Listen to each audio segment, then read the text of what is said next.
Wakisashi's Tea House. Konnichiwa minasan, this is Gray from Wakisashi's Tea House over in Japan. How are you doing today? You good? I'm really good. I'm genki, but I'm a little bit cold. It's a cold day today. Okay, in today's review I want to cover Dune Messiah by Frank Herbert. This was back in 1969. Now this is taken from my blog. I've got a WordPress blog where I do book reviews. So I'm going to be reading from that for the main review. But as a quick summary, I want to let you know that I really enjoyed this book. Now, Dune Messiah is a different kind of book to Dune. I think Dune's a masterpiece. Dune Messiah is a different book. It's a smaller book. It's much more focused on the characters. You get a feeling of the day-to-day life of Paul, the Atreides. You know, it also asks questions like, what does it mean to be a Messiah? What does it mean to raging a holy war across the universe? You know, how do you deal with having a family, having friends, and also having plots against you? So yeah, it's a much more kind of focused book on Paul's life and those around him. But again, I enjoyed it. So let me go read through my review from my blog and let me know what you think at the end. Okay, keep watching. Here we go. Dune Messiah, 1969 by Frank Herbert. Okay, I want to start off with a quote from the book. Just let me read through that. The flesh surrenders itself, he thought. Eternity takes back its own. Our bodies stirred these waters briefly, danced with a certain intoxication before the love of life and self, dealt with a few strange ideas, then submitted to the instruments of time. What can we say of this? I occurred. I am not. Yet I occurred. I recently read and reviewed Frank Herbert's Dune. It was my second time to read it, and the reread confirmed my opinion. Dune is a masterpiece. I believe it can stand on its own as a single story, a one-and-done work of incredible imagination. But like most readers of Dune, I wanted more. Imagine trying to write a sequel to such a book. How do you follow up a story like Dune? Where do you go next? Let's have a brief look at this lovely cover here by Sean Francis O'Connell. This is from the 2017 Hodder and Staunton edition. Okay, here's a synopsis from the publisher. Just let me read through this. 12 years after his victory over House Harkonnen, Paul Atreides rules as Emperor from the desert planet Arrakis. But his victory has had profound consequences.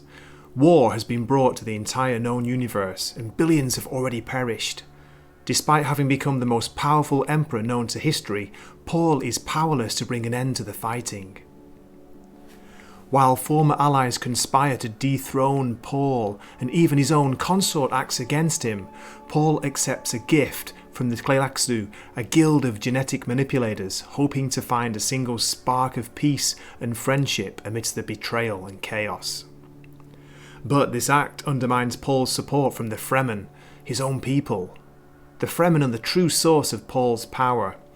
Losing them is the one thing that could topple his empire. As matters escalate, Paul will be forced to choose between his throne, his wife, his people, and his future. And the future of the entire universe. So, pretty big odds there. Okay, here's another cover. Look at this one. This is Bruce Pennington's art from the 1972 New English Library edition. I really like this. It's kind of cool, a little bit psychedelic look to it. The colours are very good there. Looking at the prices on the back, look at that. UK, 40p. So cheap, 40 pence. Now it's like, was it £9.99 or £10? Okay, let me give my thoughts on the book, and I want to warn you there'll be possible spoilers ahead, so if you don't want to know any spoilers, maybe you should stop watching now. Dune Messiah is not as epic as Dune. It's a notably different book to its lauded predecessor, but I think this is a good thing. Instead of the fresh and exciting journey of a young man almost stumbling upon his predestined destiny, we are dropped into the cold, hard reality of a leader and a ruler attempting to maintain his rule in the midst of constant challenges. Paul must manage his empire as well as his home, and this second book spends a lot more time chronicling Paul's day-to-day life on Arrakis. Here's another quote. We've dabbled in various pure essences, Skytail said, pure good and pure evil, A pure villain who delights only in creating pain and terror can be quite educational. In a recurrence of the plot device from the first book, we quickly discover there is a conspiracy against the Atreides family. Powerful figures are again working towards ending Paul's rule, and possibly his life. A major part of this conspiracy are the Bene Tleilax, a guild of genetic engineers who feature much more prominently in Dune Messiah.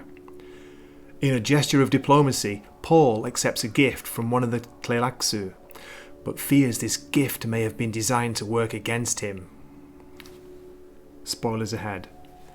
The gift is in fact a clone of Duncan Idaho, the loyal swordmaster of House Atreides who met his untimely end in the first book. He tells Paul his new name is now Hayt. It's actually pronounced hate on the audiobooks, and it's spelled Hayt. As the story moves forward, a fascinating tete-a-tete develops between Hayt and Paul. I got drawn into their psychological battle of words and really enjoyed the way Herbert used this plot device. I could feel the manipulation of emotions and imagine how challenging Paul must have felt these interactions to be. I'm hoping the character of Hayt will feature more in future books in the Dune universe. Okay, let's have a look at this cover. This is a cover from the first edition from 1969. Its art is by Jack Gauguin, or Gauguin. Wow, Gauguin. Great name. And it was published by Putnam. Okay, let me summarise. To summarise, Dune Messiah is a very, very good book, considering it's a sequel to one of the greatest works of science fiction ever written, in my opinion. I don't use the word masterpiece lightly, but Frank Herbert's Dune is a masterpiece. Herbert must have been tempted to follow it with more of the same, but instead he went in a different direction, making the book more refreshing because of this bold choice. I'm reminded a little bit of The Empire Strikes Back after the original Star Wars movie. After briefly scanning through some reviews, it's clear to see that Dune Messiah splits readers down the middle. There are those that love it, and quite a few who detest it. It took me a little while to get into it, being honest, but when I did, I really enjoyed the story and I felt pulled in. I would give it 4 stars compared to Dune, which I give, of course, 5. Dune Messiah is not another Dune. It's a darker, more focused story which looks deeply into what it might mean to be the Chosen One, and how that burden could affect someone. It asks questions on what it takes to rule an empire, as well as what it is necessary to maintain that rule. It's also a fascinating character study about family, friends, love, and loyalty. Recommended from me, Wakizashi. And there's a picture of the author, Frank Herbert. It looks like quite an early one. He was pictured in his Santa Rosa house in California. Now, can I read from a little bit of an interview by Professor Willis E. McNelly? Great name. Professor Willis E. McNelly of California State College, Fullerton, recorded and typed an interview that he made with Frank Herbert and his wife Beverly Herbert on 3rd February 1969.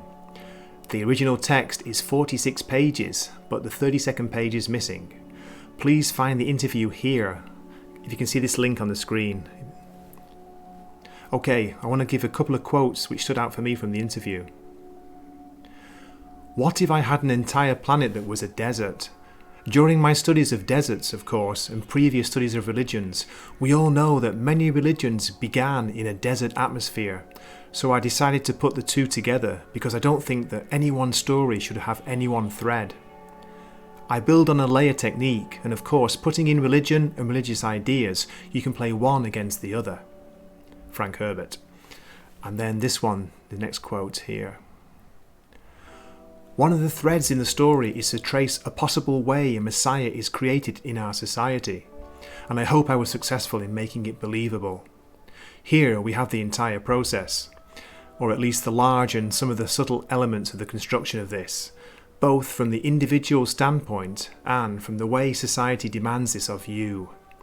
It's the references in there, that the man must recognize the myth he's living in, because the creation of an avatar is a myth-making process. We've done it in recent times. Look at what's happening to John F. Kennedy. So as I said, this interview is back, when was it? 1969. Okay, and finally this one. You know, I've always been amazed by the statement or by the label of psychological warfare. There can be no such thing as psychological warfare. If you develop a psychological weapon sufficiently, that is, it is destructive to any potential enemy. It will destroy you with the enemy. Frank Herbert. Hey, thanks so much for watching. If you've read the book, please let me know what you thought about it in the comments, and also please let me know what you thought about my review. I say it's a good book, I enjoyed it and I recommend it. Okay, I hope to see you in a future video. This is Gray from Wakizashi's Tea House signing off. Matane.